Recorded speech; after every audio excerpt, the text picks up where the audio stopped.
어떻게 추운데도 오셨대요. 네, 네, 오늘 제일 춥다고 하는 날인 것 같습니다. 이렇게 추운 날씨에도 추위를 뚫고 말씀의 은혜의 자리에 나오신 여러분들을 정말로 축복하고 또 하나님께서 귀한 은혜의 말씀으로 함께 나누게 되기를 다시 한번 권면 드리겠습니다. 오늘 우리가 읽은 말씀은 열왕기하 말씀입니다. 우리 열왕기하 말씀은 담임 목사님 통해서 우리 금요기도회 때도 계속 들어왔던 말씀인데요. 오늘 이 6장 14절에서 19절의 말씀을 가지고 또 잠시 은혜를 나눠보고자 합니다. 우리가 세상을 살아가다 보면 행복한 사람이 많을까요? 불행한 사람이 많을까요? 네? 어떻게 생각하세요? 행복하세요? 불행하세요? 행복하시죠? 주님 안에 사는 사람은 대부분 행복한 삶을 삽니다라고 이야기하는데 대부분의 세상의 사람들은 나는 왜 이렇게 참 되는 게 없지? 불행하지? 라고 여기는 사람이 훨씬 더 많다고 합니다. 우리도 간혹 그런 마음이 들 때가 있죠. 잘 믿는다고 믿는데 뭐가 이렇게 좀 잘 안 되는 것 같지? 라는 마음들이 우리에게 두려움과 이렇게 엄습함으로 찾아올 때가 있어요. 그러면서 다른 사람들을 바라볼 때 이런 거죠. 다른 사람들은 다 잘 되는 것 같고 잘 사는 것 같은데 요즘 젊은 사람들 보십시오. 와, 정말 멋지게 사는 것 같지 않습니까? 우리는 젊었을 때는 애들 키운다고 돈 번다고 막 애를 쓰고 내 시간도 없이 오직 아이들한테 매달려서 잘 키워놨더니 이제는 아이들은 자기 인생 살고 나도 챙겨주지 않고 나 혼자 평생을 고생하면서 살아가는 듯한 이렇게 아쉬운 마음들이 있단 말이죠. 근데 자녀들이나 젊은 세대들을 보면 자기들 누릴 거 다 누리고 할 거 다 하면서 막 정말 재밌게 사는 것 같은 걸 보면 내가 왜 이렇게 어둔하게 살았나, 나도 좀 그때 좀 잘 좀 살 걸 라는 후회를 할 때도 많은 것 같습니다. 그러면서 무슨 생각이 드냐면 왜 나에게만 이렇게 어려운 문제들과 힘든 일들이 생기게 되는 것인가 라는 자책감이 들 때가 많다라는 것이에요. 그리고 이 문제는 우리에게 늘 쫓아다니게 되죠. 이게 뭐 나이가 많고 적고가 아니고 많이 배웠고 못 배웠고가 아니라 누구에게나 이 문제들은 늘상 쫓아다니게 된다라는 것입니다. 우리가 교회를 다니면서도 보시겠지만 교회 다니면 모든 문제가 다 해결될 것처럼 보이지만 우리는 여전히 문제 가운데 살아가게 되는 것을 알고 있습니다. 그러니까 누구나 나름대로 작고 큰 문제를 가지고 살아가죠. 근데 세상 가운데 문제가 없는 곳이 한 군데 있답니다. 어디인지 아세요? 네? 어디요? 천국. 그거는 우리가 안 가봐서 잘 모르고 어쨌든 이 세상에서 문제가 없는 곳이 한 군데 있다라고 하는데 어떤 이들이 농담 삼아 이렇게 이야기하더라고요. 정신병동에 가면 문제가 없대요. 근데 사실 그 사람들 문제가 있어서 온 거거든요. 그런데 그들에게 진짜 없는 게 있대요. 그들에게 사실은 정신병동이 어쨌든 문제가 이게 정신적인 문제가 생겨서 갔는데 그 사람들 중에서 발견할 수 없는 유일한 질병이 있는데 암에 걸리지 않는답니다. 그러니까 미친 사람들은 암에 걸리지 않는데요. 왜 그럴까요? 문제가 없다고 생각하니까 스트레스를 받지 않으니까 암에 걸리지 않는데요. 근데 간혹 가다가 이 정신병동에 암에 걸린 사람이 나오기도 한답니다. 열에 하나. 그러면 의사들이 이렇게 진단을 한대요. 저 사람은 덜 미쳤구나. 우리가 그러니까 세상에 살아가면서 문제는 늘상 따라오게 될 수밖에 없다라는 거예요. 이 문제와 별개로 분리해서 살아갈 수가 없다라는 게 현실이라는 것이에요. 그러니까 때때로 우리가 크고 작은 문제에 부딪히면서 그 문제와 씨름하면서 어떻게든 그 어려움을 극복하며 살아가는 것이 우리의 인생이라고 한다면 우리가 이 문제를 만났을 때 어떻게 바라보느냐가 굉장히 중요하다라는 이야기입니다. 교회를 다니는 사람이든 아니는 사람이든 인생의 문제와 어려움을 경험한다라는 것은 누구에게나 동일하다면 우리가 예수 그리스도를 믿고 교회 다니면서 이 문제를 직면했을 때 바라보아야 하는 것이 무엇일까요? 이 문제를 어떻게 보고 또한 어떻게 극복해 나아갈 것인가에 대한 차이가 있어야 한다라는 것이죠. 오늘 우리가 읽은 본문은 구약의 엘리사 시대의 이야기입니다. 엘리사는 누구의 제자입니까? 엘리야의 제자입니다. 엘리야가 승천할 때 엘리사가 뭐라고 부탁했는 줄 기억하십니까? 나에게 영감을 갑절이나 더해 주십시오라고 요구했던 유명한 자이죠. 그리고 엘리사는 그의 스승이었던 엘리야보다 훨씬 더 능력이 많은 선지자가 되었던 것을 알 수가 있습니다. 그리고 이 시대의 이스라엘 왕이 여호람이었는데 북쪽에 아람이 그렇게 괴롭혔어요. 이스라엘을 침공하고 어떻게든 저들을 괴롭히려고 호시탐탐 기회를 노리고 있었습니다. 그리고 그들을 위협하기 위하여서 그들에게 피해를 주기 위하여서 비밀리에 계획을 세워서 침공하려고 했는데 그럴 때마다 이스라엘이 모든 것을 알고 준비하고 대비를 하고 있는 겁니다. 그러니 아람이 늘상 실패를 반복하는 거예요. 이 이유가 무엇입니까? 엘리사 때문이죠. 알아보니까 엘리사라는 선지자가 있는데 이 하나님에게 계시를 받아서 왕에게 이 모든 문제에 대해서 미리 대비할 수 있도록 알려주는 거죠. 그러니까 이 사람들이 생각을 바꿉니다. 누구를 없애버리면 모든 문제가 해결이 됩니까? 엘리사를 없애야겠다. 그래서 엘리사를 먼저 제거하기 위해서 이 아람 왕이 엘리사가 살고 있던 도단이라는 성을 에워싸게 되는 거죠. 오늘 본문이 그 본문입니다. 오늘 첫 번째 14절의 본문이 이렇게 되어 있죠. 왕은 아람 왕이 되겠죠. 이에 말과 병거와 많은 군사를 보내매 그들이 밤에 가서 그 성읍을 에워쌌더라. 엘리사가 살고 있던 도단의 성읍을 에워싼 거죠. 여러분 생각해 보십시오. 성읍을 에워쌀 정도로 군대가 많이 왔다면 그 안에 살고 있는 사람들은 분명히 위협을 느꼈을 겁니다. 엘리사도 위기가 닥쳐왔다라는 걸 알고 있는 거죠. 믿음이 좋고 갑절의 능력이 있는 엘리사에게도 이러한 문제는 찾아온다라는 것이에요. 하나님의 종이라고 해서 문제가 비껴가지 않습니다. 그렇기 때문에 이 문제를 어떻게 해결해 나아갔는가 오늘 본문을 통해서 우리가 지혜를 얻고자 하는 거예요. 여러분 하나님을 믿기 때문에 우리가 오히려 더 큰 문제에 직면할 때가 많습니다. 더 큰 어려움에 노출될 때가 많다라는 거죠. 지금 엘리사에게는 어떤 문제가 나타난 거예요? 아람의 군사가 가장 큰 문제이죠. 우리도 살아가다 보면 그렇습니다. 경제적인 문제로, 건강의 문제로, 또한 인간관계의 문제로, 때때로 자녀들의 문제로, 직장의 문제로, 사업의 문제로 여러 가지 문제들로 이러한 어려움들이 찾아올 때가 있다라는 것이에요. 근데 아까도 말씀드렸던 것처럼 중요한 것은 뭐라고요? 왜 이 문제가 생겼을까에 빠져 있는 것이 아니라 이 문제를 어떻게 해결해 나아갈 것인가. 문제가 터진 건 터진 거고 이 문제를 어떻게 극복해 나갈 것인가. 여러분 문제에 집중하다 보면 사람이 갈등만 생기고 오히려 더 피폐해지는 거 알게 되는 거 여러분 너무나도 많이 경험해 보셨지 않습니까? 제가 운전을 하다가 사고가 나면 여러분 가장 먼저 뭐 해야 됩니까? 가장 먼저 뭐 해야 될까요? 보험회사를 불러가지고 빨리빨리 일을 처리하는 게 중요해요. 근데 보통 사람들이 교통사고가 나면 가장 먼저 뭐 해요? 네가 잘했니 내가 잘했니 부터 가지고 싸우죠. 네가 그렇게 안 했으면 내가 이렇게 안 하지 않았겠니.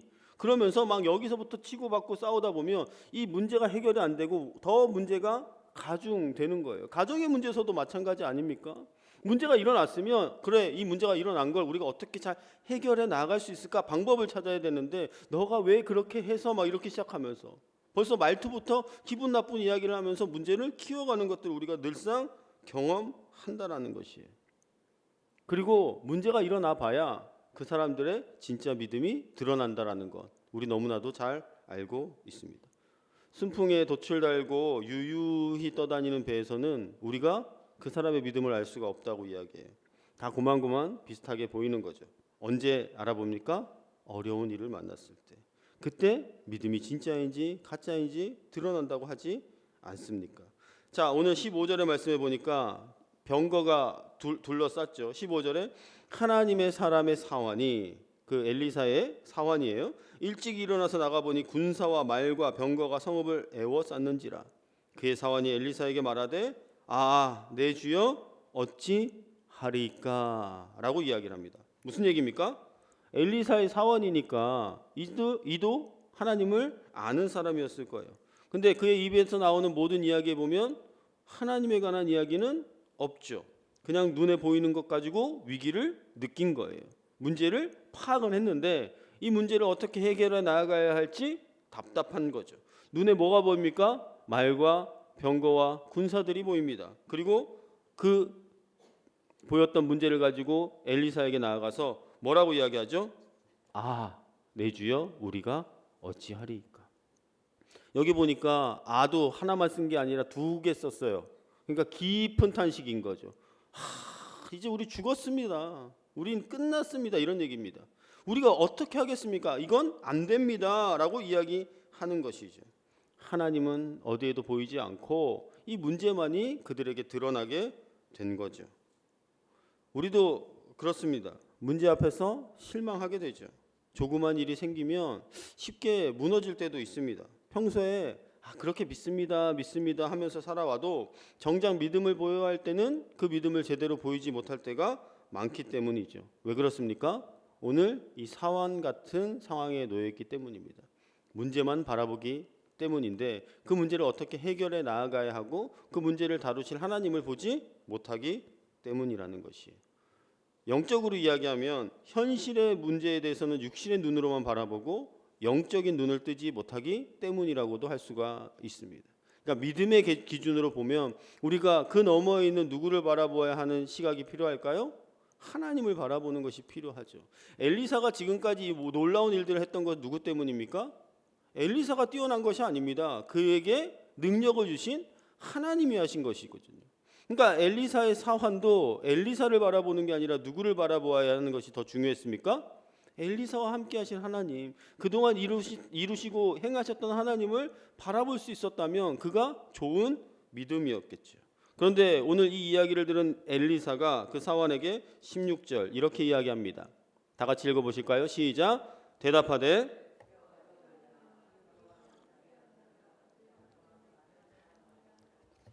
자, 여기 보시니까 우리와 함께한 자가 그들과 함께한 자보다 많으니라 이야기를 합니다. 자, 여러분 생각해 보십시오. 우리가 두려워하고 어려워하는 이유가 뭡니까? 저 군사들 때문 아닙니까? 말과 병거 때문 아닙니까? 그런데 엘리사의 사환에게 뭐라고 이야기합니까? 우리와 함께한 자가 훨씬 더 많지 않냐? 이 얘기는 무슨 얘기예요? 두려워할 필요가 없다라는 이야기예요. 생각해 보십시오. 사방팔방 군사들이 쫙 깔려 있는데 사환이 어떻게 생각했을까요? 이게 무슨 말입니까? 우리 편에 누가 있습니까? 이게 답니다. 우린 죽었습니다 라고 이야기했는데 엘리사는 우리와 함께한 자가 훨씬 더 많다라고 이야기하는 거죠. 이게 어떤 포인트를 이야기하는 거예요? 육신의 눈으로만 문제를 바라보는 것이 아니라 영적인 눈을 떠 그 문제를 바라보는 하나님의 시각을 가지는 것이 필요하다라고 이야기를 하는 거죠. 우리에게 밀려오는 수많은 문제 앞에서 실망하고 좌절하고 두려워하고 낙심할 수 있는데 그 문제를 해결하실 하나님을 바라보면 그건 아무런 문제가 되지 않는다라는 것을 우리에게 이야기하는 거예요. 그러면서 엘리사가 17절 이렇게 기도합니다. 기도하여 이르되 여호와여 원하건대 그의 눈을 열어서 보게 하옵소서. 그가 보니 여호와께서 그 청년의 눈을 여심해 그가 보니 불말과 불병거가 산에 가득하여 엘리사를 둘렀더라. 엘리사가 뭐라고 기도했습니까? 그의 눈을 열어서 보게 하옵소서. 여러분 여기에서 눈은 어떤 눈을 이야기하는 겁니까? 그가 보았지 않습니까? 무엇을 보았습니까? 아람의 병거와 말과 그 군사를 보았어요. 근데 여기서 눈을 열어달라는 얘기는 어떤 눈이에요? 영적인 눈을 열어달라는 이야기예요. 그냥 육신의 눈으로 바라보는 것이 아니라 믿음의 눈을 열어서 바라보게 해달라는 것이고 하나님을 향한 시각의 눈을 열어보게 해달라는 이야기죠. 그 눈을 열어보게 되었더니 어떤 결과가 나타납니까? 그 청년의 눈을 여심해 불말과 불병거가 산에 가득했다. 여러분 눈을 뜨고 있다고 다 보는 게 아니라는 얘기예요. 눈뜬 장님 이런 이야기 들어보셨죠? 무슨 이야기입니까? 우리가 믿음을 가지고 있다고 하지만 믿음의 눈으로 바라보지 못하는 게 그러한 표현이겠죠. 우리가 어리숙하고 아직 성장하지 못하면 이게 시야가 좁다고 이야기를 많이 합니다. 아이들을 키워보면 알잖아요. 아이들을 키울 때 아무리 이야기하고 설명을 해도 어른들 이야기를 잘 안 들어요. 왜 안 들어요? 거기까지밖에 못 보는 거예요. 제가 아이를 키워보니까 알겠어요. 그리고 이제 와서 보니까 부모님들이 그때 했던 이야기를 잘 들을 걸라는 후회는 이제 와서 해요. 그때는 안 보이거든요. 그리고 그 경험을 배우려고 존경하려고 하지 않아요. 무시해버려요. 왜요? 거기까지밖에 못 보니까 그래요. 근데 인생을 경험해 오고 또 살아오다 보니까 이것으로 국한시키는 것이 아니라 우리에게 주어진 인생의 수많은 영역이 훨씬 더 크게 확장되어 있을 수 있는 우리 눈을 가졌거든요. 그러니 그걸 이야기해 주는데 어리고 성숙하지 못한 자들은 못 보는 거죠. 영적으로도 마찬가지입니다. 영적으로 성숙하지 못하면 못 보는 거예요. 말씀에 능통하지 못하면 못 보는 거예요. 기도하지 않으면 못 보는 거죠. 그러니 맨날 주어진 문제 가지고 씨름하고 교회를 나오니 안 나오니 말씀을 읽니 안 읽니 목사님이 좋니 나쁘니 이런 이야기를 우리 늘 공동체에서 하는 거예요. 그런데 믿음의 여유가 있고 영안이 열린 분들은요 그걸 다 감싸고 포용하더라고요. 이게 뜻이 있어서 또 하나님께서 원대한 계획을 가지고 이게 작아 보이는 걸지라도 그것들이 확장되어지고 모이게 되면 놀라운 일들을 이루실 것들을 아는 분들이 있더라고요. 마찬가지 아닙니까? 오늘 엘리사가 기도를 하고 난 후에 이 사환의 눈을 하나님께서 열어주셨어요. 육신의 눈으로 본 것이 아니라 이제 하나님의 눈으로 영안을 뜨게 하셔서 보게 하신 거죠. 그랬더니 뭐가 보입니까? 하나님의 군사가 보이는 거죠. 불말과 불병거가 훨씬 더 많이 그들을 에워싸고 있는 거. 두려워할 이유가 없는 거죠. 그들은 모르지만 우리가 이겼다라는 것을 자신하고 승리할 수 있게 된 겁니다. 그리고 엘리사가 이제는 어떤 기도를 합니까? 그 다음 절 18절입니다. 아람 사람이 엘리사에게 내려오며 엘리사가 여호와께 기도하여 이르되 자 그들이 다가옵니다. 그랬더니 엘리사가 기도하죠. 원하건대 저 무리의 눈을 어둡게 하옵소서. 하매 엘리사의 말대로 그들의 눈을 어둡게 하신지라. 이제 반대로 기도하는 겁니다. 아람 군사들의 눈을 어둡게 해달라는 기도죠. 그리고 기도가 끝나자마자 실제로 어떤 일이 일어납니까?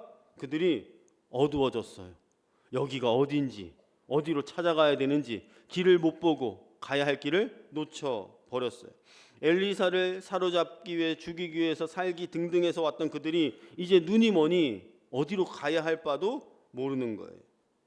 그리고 우리가 오늘 다 읽지는 않았지만 그들을 딴 곳으로 인도하여 내버리고 그 문제를 해결해 버렸다라는 것이에요. 참 아이러니하지 않습니까? 오늘 보십시오.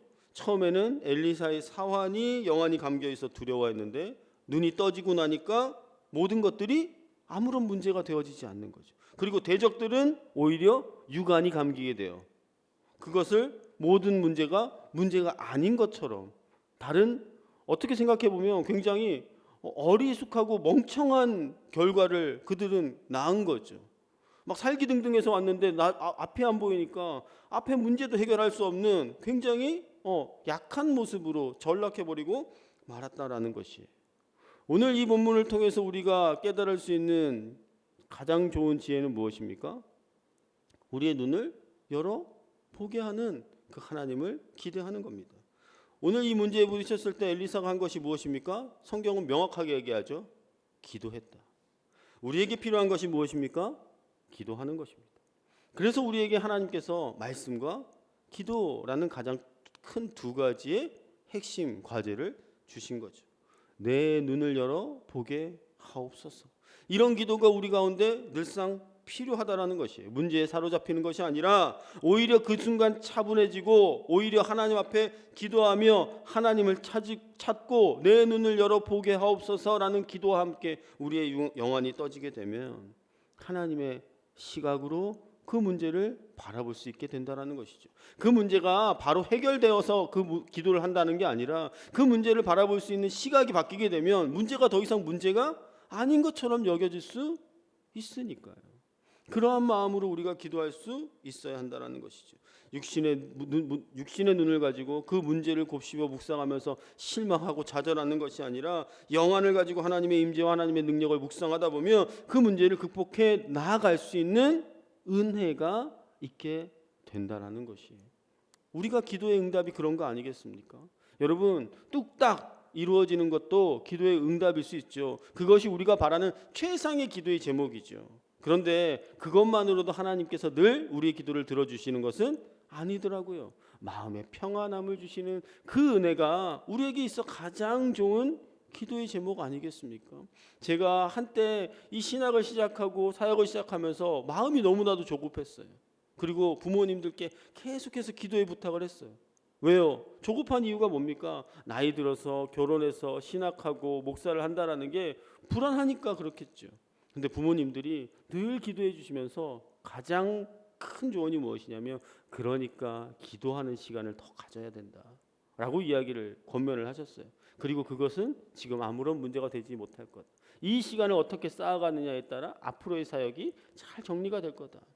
그때는 보이지 않더라고요. 그런데 기도의 시간이 쌓여가다 보면 그것을 새삼스럽게 깨달아 갈 때가 있더라는 것입니다. 우리도 마찬가지예요. 우리의 영안이 떠지게 되면 우리를 향해 사방에서 아우성치며 몰려오던 대적들의 눈이 감겨서 우리를 볼 수 없게 되는 겁니다. 문제가 더 이상 문제가 되지 않는, 우리는 기대하지 않았고 우리는 상상하지 못했던 방식으로 하나님께서 우리의 문제를 해결해 주신다라는 것이죠. 우리가 오늘 또 다른 문제 가운데 놓여질지도 모릅니다. 그러나 그것을 우리가 그냥 외면하고 피하는 것이 아니라 우리에게 계신 하나님 아버지께 기도함으로 이 모든 문제에서 가장 큰 은혜를 경험하는 저와 여러분 될 수 있기를 주님의 이름으로 축복합니다. 시편 121편 다윗이 이렇게 고백하고 있죠. 시편 121편 1절 2절인데요. 내가 산을 향하여 눈을 들리라. 나의 도움이 어디서 올까?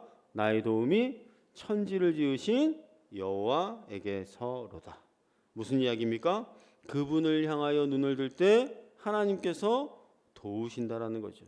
여러분, 문제에 우리의 시선을 고정하는 것이 아니라 오늘도 하나님을 바라볼 수 있는 저와 여러분 될 수 있기를 간절히 소망합니다.